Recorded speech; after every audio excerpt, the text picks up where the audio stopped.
Bueno, nuevamente muchas gracias por acompañarnos en estas meditaciones orteguianas. Yo la verdad que estoy tremendamente honrado de poder compartir un espacio en el Departamento de Humanidades y les agradezco muchísimo por acompañarme en estas meditaciones orteguianas, que es un pequeño esfuerzo de tratar de saber un poco más, no solamente la obra de Ortega, como nos va a enseñar Cristian ahora, sino también de los temas orteguianos. Entonces voy a empezar por la parte formal, que es presentar esta ponencia, que se llama Una huella de Ortega en el Perú, razón e historia en la filosofía, de Francisco Miró Quesada. La presenta Jean Christian Egoavil, quien es licenciado en filosofía, ha escrito una tesis sobre la lógica del pensador escolástico Juan Duns Coto.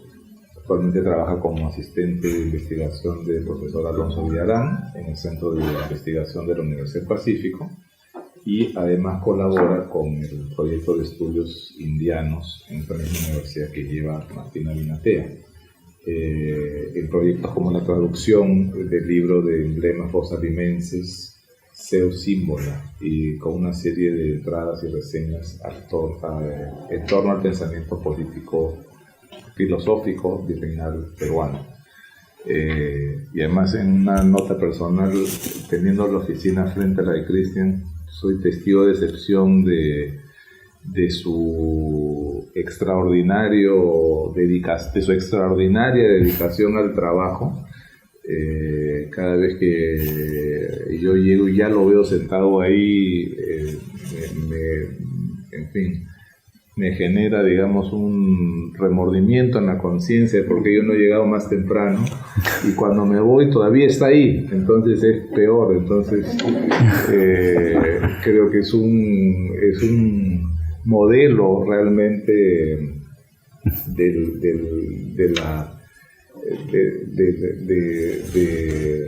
esa pasión que genera investigar, que genera estar ligada con el pensamiento y con la investigación, además de sus dotes personales. Una persona que siempre está ahí, que es una persona tremendamente abierta, que siempre está ahí para alguna cosa, para escuchar, en fin.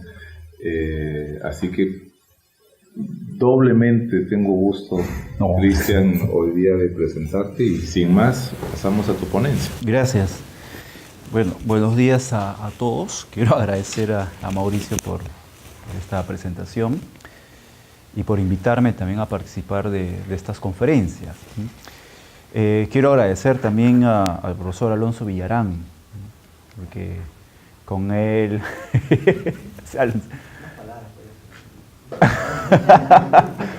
No, porque cuando yo llegué a trabajar al CIUP, precisamente con Alonso ya tenía en camino la investigación sobre Miró Quesada, y Alonso se dedicó a investigar la parte ética y yo me encargué de investigar la parte epistemológica. Demoró un poco porque, digamos, lo que les voy a presentar es el fruto de esa investigación, o digamos uno de los frutos, ¿no?, de la investigación, y estoy pensando también en uno más. Ha demorado que madure esto. No hubiese sido posible sin la invitación de Alonso. Gracias, Alonso. Bien, voy a pasar, la ponencia que he escrito es parte de un artículo más largo, y leer el artículo largo en esta ocasión hubiese sido muy cansado. Lo que hice fue resumir las partes más importantes y ir presentándolas. Voy a leer mi ponencia y en ciertos momentos voy a ir presentando los PPTs de acuerdo a cómo he estructurado esta ponencia. Una huella de Ortega en el Perú, razón e historia en la filosofía, de Francisco Miró Quesada, filósofo peruano, aún está vivo, pero que, digamos, no se ha podido o no se estudia en las universidades su pensamiento. No lo conocemos y eso sí es gravísimo. Deberíamos conocerlo. Todos mis amigos filósofos nos dedicamos con todos mis amigos filósofos que nos interesan estos temas, a veces comentamos y decimos, tenemos que expandir más, traducir los textos porque no están traducidos y creo que es urgente y necesario. Muy bien. El tema central en la filosofía de Francisco Miró Quesada, Canto Arias, es la razón y se desarrolla a lo largo de muchos de sus escritos, de los cuales el extenso ensayo titulado Apuntes para una teoría de la razón, publicado el año 1963, contiene las principales ideas en torno a la nueva teoría que se propuso realizar, pero luego gira hacia una interesantísima interpretación de la racionalidad en base a los resultados obtenidos por sus análisis históricos y epistemológicos. ¿Qué motivó a Miró Quesada a llevar a cabo tan anhelado proyecto? La constatación de que la razón no debe ser interpretada como la tradición filosófica nos ha enseñado. La tradición filosófica o la tradición occidental nos ha enseñado que la razón es una estructura hierática, es como un edificio, que todo lo que no esté de acuerdo con sus principios tiene que ser dejado de lado. La razón es un dinamismo en constante cambio, sostenido por un conjunto mínimo de principios universales, objetivos y necesarios. Se comprobó esto gracias al frustrado intento metateórico de una explicación formal y absoluta de todas las deducciones racionales que nuestra razón efectúa. El tema central de esta ponencia analiza la interpretación miroquesadiana de la racionalidad. Miró Quesada, el objetivo de Miró Quesada, y me he dado cuenta de eso, no es tanto la razón, sino que al interesarse por la razón, gira hacia la racionalidad. Más adelante voy a decir a qué se refiere con racionalidad. Y para cumplir con este objetivo, esta presentación contiene el desarrollo histórico y la definición del concepto de metateoría, el análisis de la constitución epistemológica de la metateoría, las principales causas del fracaso metateórico expresados en los teoremas de Kurt Gödel, el análisis de la interpretación miroquesadiana de la racionalidad y 3 tesis orteguianas en el pensamiento de Miró Quesada en torno a la racionalidad. El triunfo de la metateoría, según Francisco Miró Quesada, pudo haber significado el éxito del proyecto racionalista de un conocimiento absoluto de la realidad, es decir, la fundamentación de todos nuestros conocimientos en una ciencia general cuyo máximo alcance formal aseguraría la objetividad de todas nuestras deducciones racionales por medio de un conjunto finito y simple de principios universales y objetivos, evitando deducciones absurdas y contradictorias. El surgimiento de la metateoría obedece a esta necesidad, puesto que, como sostiene y define Miró Quesada, cito a Miró Quesada, es una disciplina científica, pues su método es simbólico y deductivo, de un carácter matemático especialmente riguroso, de lo que le confiere una precisión cognoscitiva y un poder analítico de mayores alcances que las matemáticas tradicionales. Pero en sentido amplio, puede decirse que la metateoría rebasa el campo de la pura matemática e incide en el de la filosofía, pues su campo de estudio es el de las propiedades fundamentales de las teorías. La metateoría es una teoría de las teorías, de allí su nombre. Es científica por la rigurosidad demostrativa de su método, es filosófica por su contenido abstracto y tiene como esquema básico el modelo lógico-matemático, dado que las expresiones básicas de la razón poseen naturaleza lógica. En suma, la metateoría trata de demostrar la consistencia de todas las teorías formalizadas y de lograrlo, servir de paradigma al momento de formalizar a todos los demás sistemas teóricos. Lo lo que se buscaba pues era una explicación a toda nuestra manera de conocer. Eso es lo que buscó siempre el racionalismo. Plantear una teoría general que explique todas las teorías, que lo explique todo racionalmente y que esté en base a un conjunto de principios pequeños, fáciles de conocer y que a partir de ahí todo pueda ser a partir de ahí todo sea cognoscible, pero no se pudo, ¿no? O sea, era imposible hacerlo y lo vamos a ver en unos momentos. Miro Quesada sostiene que la metateoría fue el último intento por construir una explicación general de la razón. El primer ensayo fue elaborado por el matemático George Cantor a través de su teoría de conjuntos, cuyo propósito fue fundamentar la consistencia lógica y absoluta de los números como elementos básicos de toda la matemática. Dice Miro Quesada, se habría logrado definir todos los restantes conceptos del cuerpo de la doctrina clásica y había sido posible reconstruir todas las demostraciones con un rigor impecable. Con la teoría de conjuntos se creyó de que se había logrado esa gran teoría, ¿no? Sin embargo, el lógico Bertrand Russell y el matemático Cesare Burali Forti encontraron una serie de paradojas en el interior de la teoría, cuestionándola profundamente. La primera es conocida como la paradoja de Russell y la segunda como conjuntos paradójicos. Los alentadores resultados obtenidos por la teoría cantoriana prontamente se vieron cuestionados. Para lograr salvar a la razón de las paradojas, fue necesario encontrar un modelo analítico fundamental, dice Miro Quesada.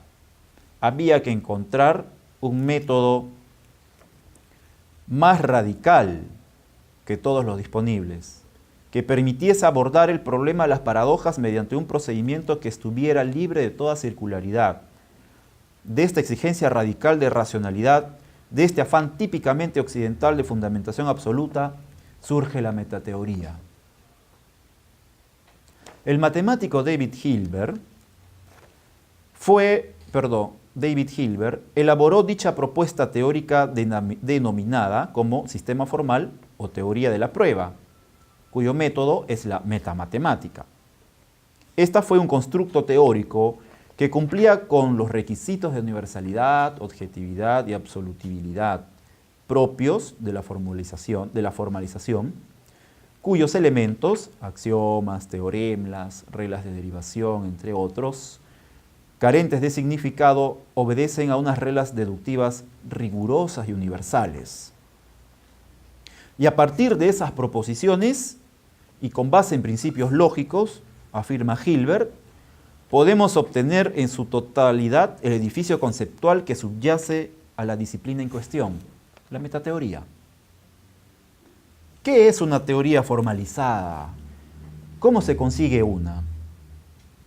En primer lugar, toda teoría formalizada es aquella cuyas conclusiones se deducen de axiomas y teoremas por medio de un proceso de derivación sin cometer ningún absurdo y por tanto coherente y consistente. Es una operación abstracta que se sirve de una teoría modelo o metateoría con caracteres de absolutibilidad, universalidad y objetividad y que busca verificar la consistencia de cualquier sistema teórico. En segundo lugar, según Miro Quesada, debemos contemplar por lo menos 4 pasos al momento de formalizar una teoría. Determinar todos los símbolos primitivos, configurar las reglas de combinación, establecer las reglas de transformación y seleccionar los axiomas y los teoremas. Por tanto, como Miro Quesada mismo afirma, las 4 etapas expuestas constituyen las normas que rigen todo proceso de formalización utilizado para el estudio riguroso de las propiedades de las teorías. Toda teoría consiste en partir de postulados y en derivar consecuencias de estos postulados mediante reglas precisas. Las definiciones y las reglas de formación intervienen en el proceso derivativo como elementos de simplificación y de expresión. Pero el núcleo dinámico, el funcionamiento fisiológico de la teoría, está determinado por los postulados y las reglas derivativas. He puesto un ejemplo, ¿no? Por ejemplo, para el primer paso que dice determinar las reglas de los símbolos primitivos es lo que normalmente nosotros aprendemos en el colegio o los primeros años de universidad, ¿no? Con la lógica simbólica, ¿no? Están estos simbolitos, estos pequeños símbolos que ustedes pueden ver, ¿no? Son los 5 símbolos primitivos, y a partir de allí, ¿no? El segundo paso, ¿no? Se establecen las reglas de transformación. El clásico ejemplo, si estudias para el examen, entonces aprobarás, puede ser simbolizado, ¿no? P, si estudias para el examen, entonces Q, aprobarás, que también puedes negarla, no P, entonces aquí me faltó el no Q, ¿no? Si no estudias, entonces no aprobarás.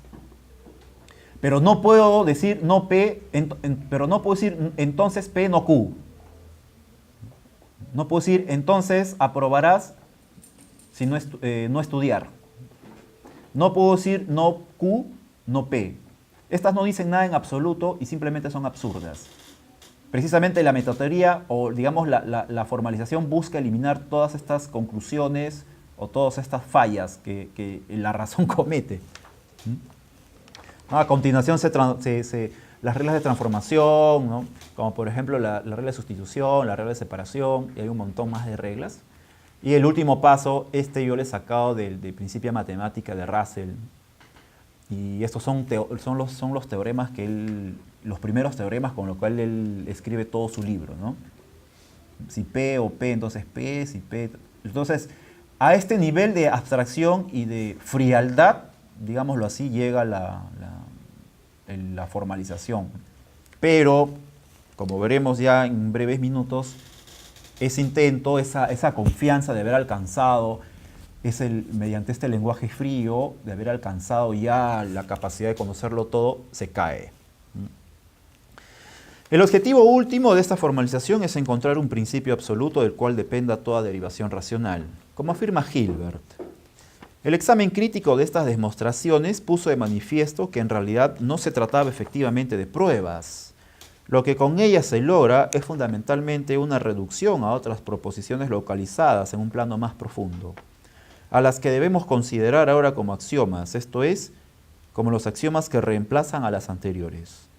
Esta es la manera en la que se obtienen los llamados axiomas de la geometría, de la aritmética, de la estática y la mecánica, de la teoría, de la radiación, de la termodinámica. Los resultados, similar a la de Cantor, fueron alentadores, pero las objeciones de Kurt-Gödel, por medio de los teoremas de la indecibilidad y de la incompletitud, demostraron que existen verdades matemáticas que no son demostrables, y con ello desvaneció toda posibilidad de encontrar una prueba absoluta que garantice la total formalización de las teorías científicas tan anhelada por el proyecto hilbertiano. No se puede, ¿no? Kurt-Gödel le demostró, dijo, señor Hilbert, gracias por todo, pero no se puede. En consecuencia, Gödel, mediante un complejísimo método de análisis, demostró la indecibilidad al menos de una proposición en un sistema teórico, y por ello la incompletitud de la misma. Sus dos teoremas dicen lo siguiente: toda teoría aritmética recursiva es incompleta, a pesar de ser recursiva.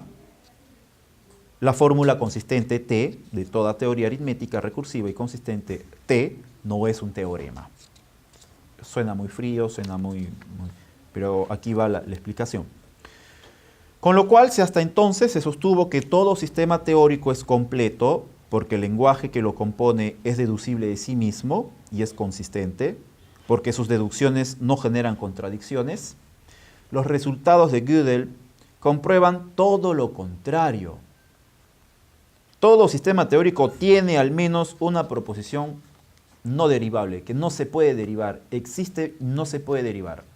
No se puede llegar, recuerdan, o sea, existe una proposición que por más que tú le pongas constantes, variables, por más que tú empieces a ordenarlo, a formularlo, no puede derivar.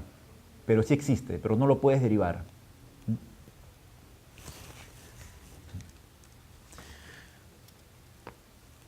Los resultados de Gödel comprueban todo lo contrario. Todo sistema teórico tiene al menos una proposición no derivable, es decir, indecidible. Y por no ser derivable, este sistema es incompleto. Por tanto, la indecidibilidad y la incompletitud se corroboran simultáneamente. Los resultados de los teoremas de la incompletitud y la indecidibilidad desmoronaron la aspiración de una formalización absoluta del pensamiento y condujeron a una crisis de la razón. Las principales consecuencias de los teoremas de Gödel que motivaron a una nueva interpretación de la razón fueron dos. En primer lugar, el racionalismo clásico no puede sostenerse, puesto que el esquema clásico, dice Miró Quesada, el marco dentro del cual se perseguía la realización de dicho ideal ha sido irremediablemente sobrepasado. Cierro cita.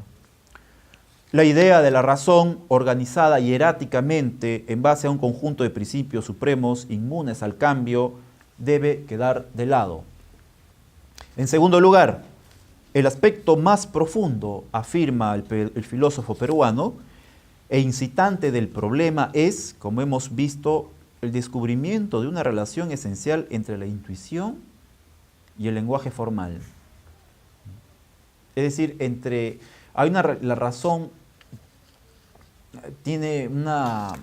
O sea, la razón finalmente, al no poder lograr formalizar todo, al no poder conocerlo todo lógicamente, se ha dado cuenta de que hay un espacio intuitivo, en que hay conocimiento intuitivo, no necesariamente formal, y que más bien el conocimiento formal depende de esta parte intuitiva.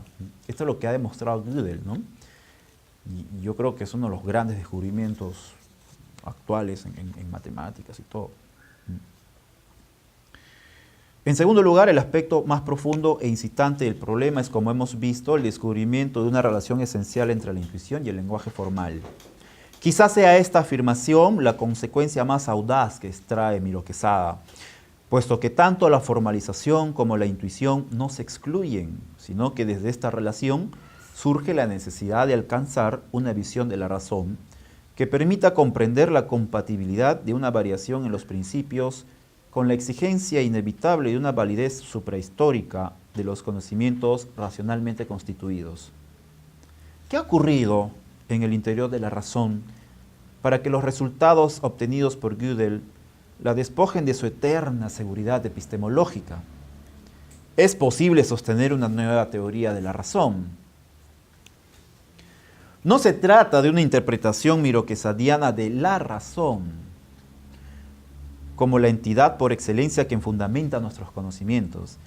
Se trata más bien de una interpretación de la racionalidad como la funcionalidad de la razón. No hay que interpretar la razón, lo que tenemos que interpretar es cómo funciona la razón, la funcionalidad. Y cómo funciona la expresión de esta funcionalidad es la racionalidad. O sea, no interesa ya la razón porque ha cambiado, algo ha cambiado. Tenemos que aprender, tenemos que, para saberlo tenemos que ir por su funcionalidad. No me gusta decirlo eso, pero es mejor conocerlo por sus efectos que va produciendo que por la misma causa, porque la causa va cambiando y los efectos van cambiando. ¿Qué ha ocurrido en el interior de la razón? ¿Es posible sostener una nueva teoría de la razón? No se trata de una interpretación miroquesadiana de la razón, como la entidad por excelencia que fundamenta nuestros conocimientos. Se trata más bien de una interpretación de la racionalidad como funcionalidad de la razón. Y en la medida en que entendamos esta, tendremos la posibilidad de comprender la razón y su nueva estructura. Y por extensión, como sostiene Luis Piscoya, si se lograra esclarecer cuál es la estructura interna de la razón y cuáles son los principios irreductibles que regulan su funcionamiento, entonces será posible explicar la naturaleza de la lógica, de la matemática, de la física, de la tecnología, del derecho, de la política, de la moral y de tanto el conocimiento racional en su conjunto como de la acción o actividad racional. Pero todavía se está en ese proceso, ¿no? La propuesta del filósofo peruano parte de una sutil distinción entre una nueva teoría de la razón y los componentes que forman parte de esta teoría, análogo al plano de un edificio y los materiales de construcción. No encontramos en Miro Quesada una teoría acabada al estilo kantiano, sino el planteamiento de los principales elementos que debería componer dicha nueva teoría. En consecuencia, es correcto hablar de su propuesta como la interpretación de la razón. Veamos el desarrollo de su interpretación. Tenemos que aceptar la existencia de un conjunto mínimo de principios invariantes del cual depende todo el funcionamiento de la razón. O sea, tenemos que aceptarlo, si no, no nos entenderíamos acá. De acuerdo a los resultados de Gödel, se ha constatado que la razón no puede formalizar todo sistema teórico, ni mucho menos formalizarse a sí misma. Los límites de la formalización no solo colindan con los de la intuición, sino que nos reafirma la existencia de esta. Pero no niegan la existencia de un conjunto mínimo de principios universales, objetivos y verdaderos que sustenten la racionalidad. ¿Cuáles son esos principios que de una u otra manera, al verse afectados por la crisis post-gödeliana, no han perdido la universalidad, objetividad y necesidad, y gracias a las que podemos hablar de racionalidad? Estos son los principios lógicos supremos de la razón, el principio de identidad y el principio de no contradicción. ¿Qué ocurrió realmente? Se reveló que la razón no es una estructura hierática regida por estos principios. Al no poder deducir por lo menos un principio, según Gödel, existente en una teoría, se debería descartar la universalidad y objetividad del principio del tercio excluido, porque el resultado de dicho principio indecidible no es ni verdadero ni falso, y sin embargo existe. Pero a su vez esto hace incompleta la teoría, con el peligro de deducir contradicciones, con lo cual los dos principios restantes se reafirman en su universalidad y el principio de no contradicción obtiene mayor relevancia. Se afirma la existencia de un proceso racional de depuración de principios por medio de un dinamismo interno que tiene como elementos claves la formalización y la intuición. Por tanto, afirma Miro Quesada, el aspecto más profundo e incitante del problema es, como hemos visto, el descubrimiento de una relación esencial entre la intuición y el lenguaje formal. Cierro cita. ¿Cómo entender entonces la racionalidad? Desde el punto de vista de Miro Quesada, esta puede ser entendida bajo dos criterios. El criterio intrínseco, que reúne el conjunto de las principales cuestiones en torno a la razón, y el criterio extrínseco, que propone el contexto hermenéutico para la interpretación de la misma. Con respecto al primer criterio, el final del proyecto metateórico inauguró un horizonte nuevo de interpretación de la razón, evidenciando un conjunto de problemas propios de la dimensión interna. Sostiene el filósofo peruano, los resultados de la investigación metateórica despliegan así ante nosotros 5 complejos de problemas parciales: el de la intuición intelectual y la correspondiente evidencia, el del conocimiento analítico y sintético a priori, el de la naturaleza de los entes matemáticos, el de la verdad, en tanto relación entre proposiciones y regiones objetivas diferentes de ellas, es decir, en tanto la verdad matemática no puede reducirse a una postulación arbitraria ni a una pura derivación, y el de la formación de los conceptos. Cierro cita. Los problemas más importantes son, de todos los que él ha dicho, los más importantes de todo lo que él ha afirmado, ¿no?, son el problema de la intuición intelectual, el problema de la evidencia y el problema del juicio sintético a priori. Los tres están estrechamente vinculados por el punto en común que es la intuición. Existe este conocimiento intuitivo, existe, lo ha demostrado Gödel, un matemático, lo ha demostrado, ¿no?, con los teoremas que existe, que el ideal de explicar todo por la razón tiene sus límites. La relevancia de estos problemas se relaciona con 3 puntos que derivan de los teoremas de Gödel, a saber, se ha demostrado que la existencia formal de proposiciones indecidibles son verdaderas intuitivamente. Es posible incorporar estas proposiciones al sistema axiomático del lenguaje formalizado y se puede producir proposiciones con carácter indecidible dentro de un sistema formal.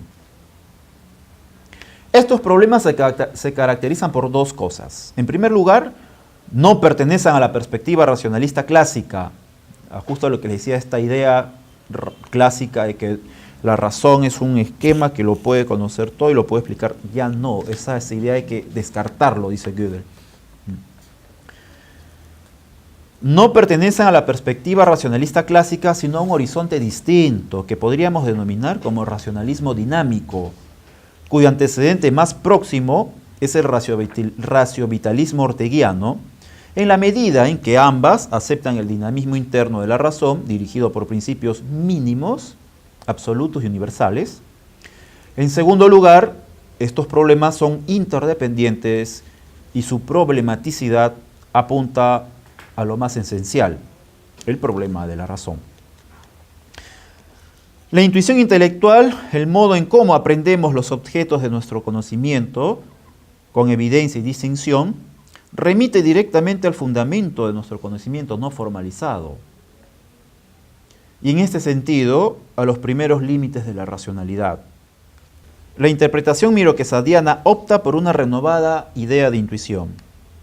El criterio de evidencia, por su parte, calidad o matiz que adquieren nuestras intuiciones, es el carácter supremo de la intuición y es el criterio de verdad del conocimiento intuitivo. La interpretación miroquesadiana opta por las evidencias auténticas frente a las inauténticas, pues, como afirma, una evidencia es inauténtica si el dinamismo formal del sistema que la incluye, en tanto principio formalizado, conduce a resultados que la rebasan. Una evidencia es auténtica si el mismo proceso formal que condujo al rebasamiento de alguna evidencia inauténtica la presupone constitutivamente, en tanto principio formalizado, dentro del sistema. Cierro cita. Por último está el problema del juicio sintético a priori. Afirma nuestro filósofo, una vez aceptada la existencia de una intuición intelectual, una vez aceptada la existencia de una aprehensión directa de ciertos tipos de entidades matemáticas, que por supuesto solo pueden existir relacionadas entre sí, es siempre posible plantear la tesis de una descripción de las propiedades de estos entes, o sea, de las relaciones que existen entre ellos, mediante juicios sintéticos a priori. Ambas tesis son, desde el punto de vista de la consistencia teórica, posibles. Cierro cita. Todo lo que hemos visto en cuanto al criterio intrínseco. En cuanto al criterio extrínseco, la racionalidad contiene 3 aspectos. En primer lugar, la razón obedece a un dinamismo interno. En segundo lugar, se verifica que es autotélica. Y en tercer lugar, su despliegue es propiamente histórico. La imagen tradicional de la razón es de una estructura eterna compuesta por principios también eternos. Pero el fin de la metateoría, hecha por Gödel, comprobó que la razón obedece a un dinamismo interno basado en la existencia de unos principios que también están en dinamismo. No es una estructura eterna la razón. En efecto, urge la necesidad de alcanzar una visión de la razón que permita comprender la compatibilidad de una variación en los principios con la exigencia inevitable de una validez suprahistórica de los conocimientos racionalmente constituidos. Asimismo, en la medida en que tiene una finalidad y conoce los medios y métodos para alcanzarla, la razón tiene una finalidad, conocer e interpretar la realidad. La razón es teleológica, conoce su finalidad, y es autotélica, conoce sus principios. Y en este sentido, como sostiene el filósofo español José Ferrater Mora, la historia de la realización del proyecto autotélico coincide aproximadamente con la historia de los progresos humanos, teóricos y prácticos, y específicamente con la historia de la ciencia y la filosofía racionalista. Cierro cita. Pero la crisis ha demostrado que la autotelia de la razón no es la formalización absoluta de las deducciones, no es conocerlo todo, sino la delicada conjunción de la intuición y la formalización. Esa es la verdadera autotelia y la teleología de la razón. Cómo armonizar la parte intuitiva y cómo armonizar con la parte formal. Entre el conocimiento puro intuitivo y el lenguaje formal. Y es este el asunto más complicado, pues el problema fundamental al que tiene que enfrentarse todo aquel que intente el esclarecimiento del concepto de razón es por eso el problema de la relación entre el conocimiento y el lenguaje. Finalmente, junto a los caracteres anteriores, está el de la historicidad de la razón. Es lo más importante que rescata Miro Quezada de todo su análisis. La conciencia histórica le ha permitido al hombre percatarse de que la razón no debe interpretarse tal como el racionalismo lo propuso siempre, como una estructura hierática, sino como un dinamismo histórico, depurativo y selectivo.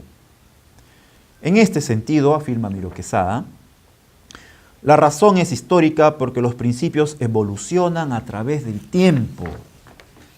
El complejo originario de evidencias que hace posible la constitución del conocimiento racional lógico sufre mutaciones, va perdiendo cuerpo, se va disgregando a través de la historia.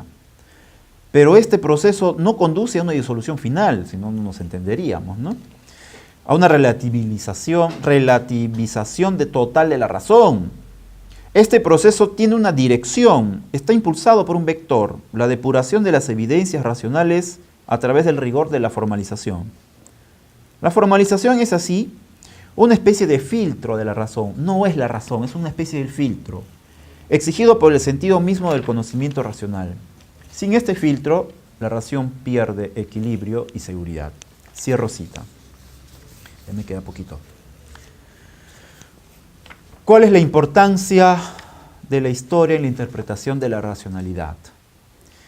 Todo parece indicar que una interpretación de la racionalidad como aquello que se despliega históricamente explica mejor el devenir del dinamismo interno de la razón. Deducir que todo lo que ha sucedido desde el descubrimiento de las paradojas hasta los teoremas de limitación y los posteriores desarrollos de la metateoría no es sino un proceso racional. Es confirmar que la razón, a pesar de los cambios que padece, no pierde su universalidad y objetividad gracias a los principios que permanecen incólumes. No existe entonces espacio para el escepticismo ni el relativismo, como afirma Alberto Cordero Leca. La historia, lejos de fundamentar una tesis escéptica, confirma la unidad, necesidad y universalidad de los principios de la razón, lo que pone en evidencia principios fundamentales como los de identidad, no contradicción, transitividad de la implicación, entre otros. Es la existencia de una estructura de valor necesario y universal del conocimiento humano que no puede constituirse sin someterse a ella. Cierro cita. Me pregunto, ¿cuáles son los principales antecedentes en la idea miro-quezadiana de la razón como dinamismo que se proyecta y se despliega en la historia? Sin duda alguna, José Ortega y Gasset ha dejado una importantísima huella en el quehacer filosófico del pensador peruano y sobre todo en su interpretación de la racionalidad. Estrictamente son tres las tesis que están vinculadas al pensamiento de Miro Quezada: la conciencia de crisis, el final del racionalismo clásico y el fin del paradigma científico moderno. No existe duda de la presencia orteguiana de la idea de conciencia de la crisis del hombre ante la imposibilidad de un conocimiento cierto y verdadero en la filosofía de Miro Quezada. Se ha desmoronado la concepción tradicional de verdad como aquella que es eterna, invariable y única. En su libro El tema de nuestro tiempo, publicado el año 1923, afirma Ortega: ¿cómo avecindar la verdad que es una invariable dentro de la vitalidad humana que es por esencia mudadiza y varía de individuo a individuo, de raza a raza, de edad a edad? Cierro cita. En efecto, el gran tema de nuestro tiempo es el de la verdad, análoga al tema central de la razón, según Miró Quesada. De modo directo, razón y verdad guardan una relación. En segundo lugar, se encuentra la tesis del final del racionalismo clásico. Similar a Miró Quesada, Ortega sostiene que el racionalismo clásico ha llegado a su expiración.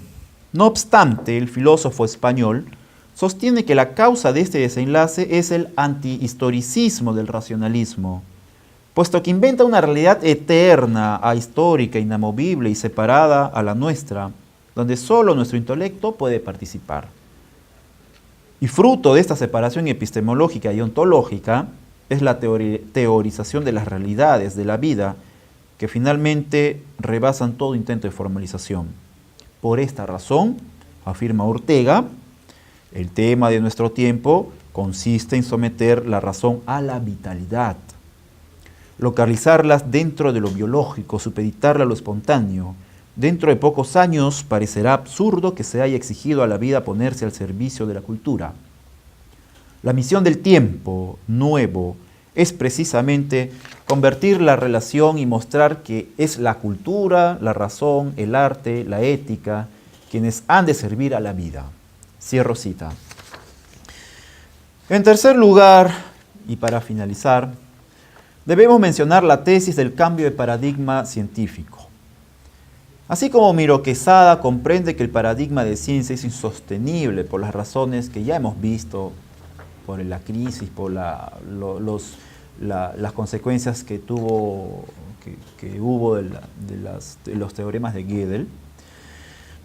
Así como Miró Quesada comprende que el paradigma de ciencia es insostenible por las razones antes vistas, Ortega, en consonancia con el filósofo peruano, exclama por un examen exhaustivo de los postulados que sostienen el modelo científico. En primera persona, en su libro En torno a Galileo, el pensador español declara: yo creo que el asunto es de enorme interés, porque vivimos una época de crisis intensísima, en que el hombre, quiera o no, tiene que ejecutar otro gran viaje. ¿Por qué? No es obvio sospechar que la crisis actual procede de que la nueva postura adoptada en 1600, la postura moderna, ha agotado todas sus posibilidades, ha llegado a sus postreros confines y por lo mismo ha descubierto su propia limitación, sus contradicciones, su insuficiencia. La ciencia de nuestro tiempo, hija y heredera del proyecto de la modernidad, creyó desde siempre no solo poseer la verdad en la explicación de nuestra realidad natural, sino incluso en decidir el destino vital del hombre. Pero con los grandes descubrimientos en el mismo seno de la ciencia, Ortega, en suma, mantiene una visión inescrutable ante el misterio de la vida, como afirma, abro cita: las primeras generaciones racionalistas creyeron con su ciencia física poder aclarar el destino humano.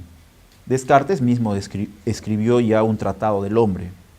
Pero hoy sabemos que todos los portentos, en principio inagotables, de las ciencias naturales, se detendrán siempre ante la extraña realidad que es la vida humana. Muchas gracias.